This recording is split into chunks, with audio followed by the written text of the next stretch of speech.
इस देश में समानता की खूब बातें होती है, सेकुलरिज्म की खूब बातें होती है, लेकिन समता समानता की बात करने वालों से ज्यादा पाखंडी मुझे कोई नजर नहीं आता। बहुत पाखंडी लोग हैं।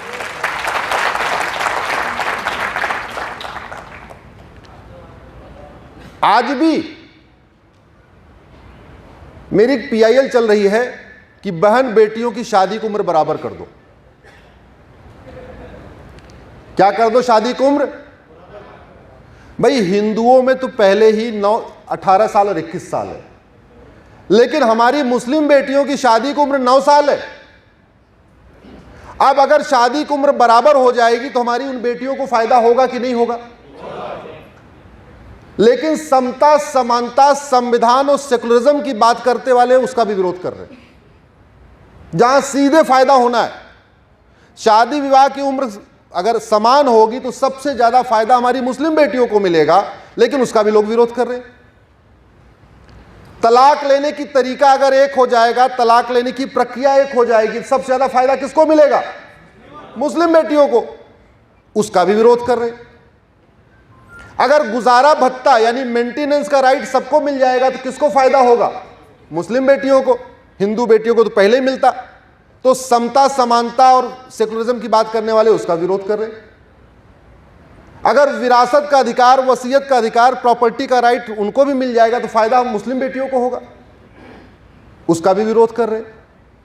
अगर गोद लेने का अधिकार देश की सभी बेटियों को मिल जाएगा, जो मुस्लिम बेटियों को नहीं है, उससे हमारी मुस्लिम बेटियों को बहुत फायदा होगा, लोग उसका कह रहे। तो संविधान है, सेकुलरिज्म है।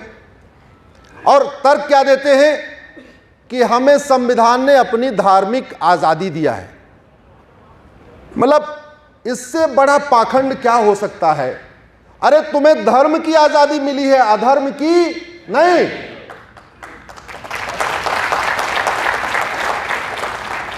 तुम्हें रीतियों की आजादी मिली है, कुरीतियों की नहीं। तुम्हें प्रथा की आजादी मिली है, कुप्रथा की नहीं। और बेटा और बेटी में भेदभाव करना तो यह अधर्म है, कुरीति है, कुप्रथा है। लेकिन कहते हैं हमारा संविधान हमको इजाजत देता है। आपको नाम नहीं लेना चाहूंगा, आपको पता है कौन लोग हैं। नहीं नाम मत लीजिए, हैं पार्टी के लोग। तो इस देश में राम राज्य स्थापित करने में जो सबसे बड़ी बाधा है वो पॉलिटिशियन है। कड़वी सच्चाई बता रहा हूं आपको। वो पॉलिटिकल पार्टियां हैं और उनको एक्सपोज करना जरूरी है। जब तक आप पाखंडियों को एक्सपोज नहीं करेंगे, जो बात करते हैं संविधान की लेकिन समर्थन करते हैं पर्सनल लॉ का, बात करते हैं समता का लेकिन कभी समान शिक्षा की बात नहीं करते, बात करते हैं समता समानता समरसता का लेकिन कभी समान नागरिक संहिता की बात नहीं करते, बात करते हैं समता समानता समरसता का लेकिन कभी समान जनसंख्या नीति की बात नहीं करते। ऐसे पाखंडियों को एक्सपोज करना पड़ेगा। आज चीन भारत, चीन कहां है, हम कहां हैं, इसमें कुछ कहने की जरूरत नहीं है। सबको पता है कौन आगे चल रहा है, कौन पीछे है। बहुत अच्छा हम लोग एफर्ट कर रहे हैं। हम अंग्रेजों के गुलाम थे और चीन जापान का गुलाम था। हम 1947 में आजाद हुए, चीन 1949 में आजाद हुआ, हमसे 2 साल के बाद। जैसे चीन आजाद हुआ उसने 3 काम किए। पहला काम उसने किया, जापानियों का चीन से नामो निशान मिटा दिया। न किसी जापानी के नाम पे सड़क, न किसी जापानी के नाम पे कोई मोहल्ला, न किसी जापानी के नाम पे कोई कस्बा, न किसी, मतलब उनके अगले जनरेशन को पता ही नहीं चला कि चीन कभी गुलाम भी था। और हम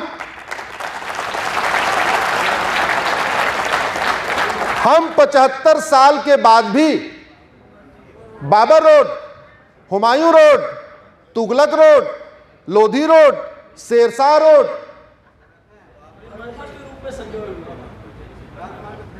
ये शर्म की बात है कि नहीं? ये देश के साथ मक्कारी हुई कि नहीं? हमारे देश में महापुरुषों का अकाल है क्या? आप महाभारत में आपने देखा बंटवारा हुआ, जो खांडव प्रस्थ था युधिष्ठिर जी को मिला। भगवान कृष्ण के आशीर्वाद से उन्होंने खांडव प्रस्थ को इंद्रप्रस्थ बनाया। उस इंद्रप्रस्थ को आज की डेट में दिल्ली कहते हैं। दिल्ली में युधिष्ठिर रोड नहीं है,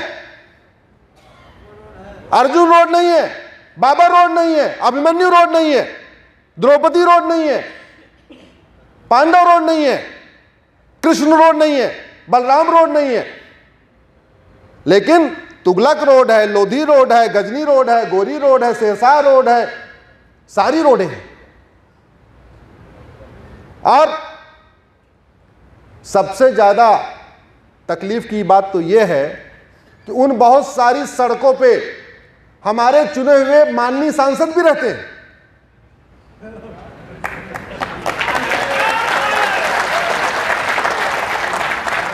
और बड़े शौक से बताते हैं आ जाना 24 लोधी रोड। बोले कौन सी कोठी? बोले 16 औरंगजेब रोड। बोले क्या नंबर है साहब? बोले 22 नंबर तुगलक रोड। अरे ये शर्म की बात है कि नहीं? ये शर्म की बात है कि नहीं? तो हुआ क्यों नहीं? सुनिए, हुआ क्यों नहीं? क्योंकि हमने आवाज नहीं उठाई। हमने आवाज नहीं उठाई। और हम कितने सेल्फिश हैं इसको समझिए। भाई कड़वी बात सुनने के लिए तैयार है ना? मैं मीठा मीठा नहीं बोलता। मैं accidental politician, accidental advocate, accidental engineer, इसलिए कड़वी सच्चाई बोलता हूं, मीठा झूठ बोलता नहीं आता।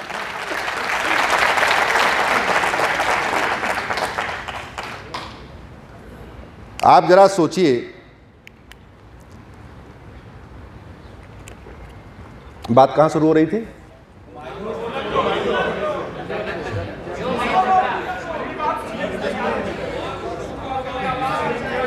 आप लोगों का जोश देख के मैं तो होश खो गया। हाँ,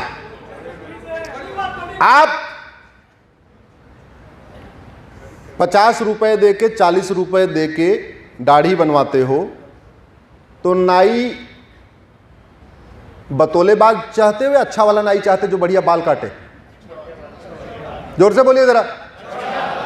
नाई की क्वालिटी ढूंढते हो या नाई की बातें ढूंढते हो? घर में काम वाली रखते हो 2000 रुपए दे के तो उसकी बातें पसंद करते हो, उसका काम पसंद करते हो? 10,000 रुपए ड्राइवर को देते हो तो उससे क्या आशा करते हो? गाड़ी बढ़िया चलाए या केवल बातें करे, गाड़ी चलाए चाहे ना चलाए? तो हमें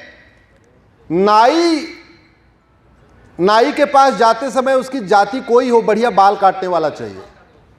काम वाली किसी कास्ट की हो, किसी जाति का, उससे कोई मतलब नहीं है, बढ़िया काम करने वाली होना चाहिए। ड्राइवर बढ़िया वाला चाहिए, वो उसको बढ़िया भाषण देना आए, बातें करना आए चाहे ना आए, गाड़ी बढ़िया चलाना चाहिए, कहीं ठुकना नहीं चाहिए, अच्छी सुरक्षित यात्रा होनी चाहिए। मिस्त्री को बात करना आए चाहे ना आए, मिस्त्री गूंगा भी हो तो कोई बात नहीं, गूंगा मिस्त्री चलेगा, बस दीवार बनाना आना चाहिए उसको। डॉक्टर एकदम गूंगा हो कोई फर्क नहीं पड़ता, उसको अच्छी दवा देना आना चाहिए। तो हम कितने सेल्फिश हैं। ड्राइवर अच्छा चाहिए, नाई अच्छा चाहिए, काम वाली अच्छी चाहिए, डॉक्टर अच्छा चाहिए, टीचर अच्छा चाहिए, वो किसी जाति का हो, बस बढ़िया ऐसा पढ़ा दे हमारा बच्चा टॉप कर जाए। जहां हमारा सेल्फ इंटरेस्ट है वहां हम न कास्ट देखते हैं, कुछ नहीं देखते, बस क्वालिटी देखते हैं। लेकिन जब हम देश के लिए चुनाव करते हैं तो सीधे सीधे अपनी जाति पे आ जाते हैं।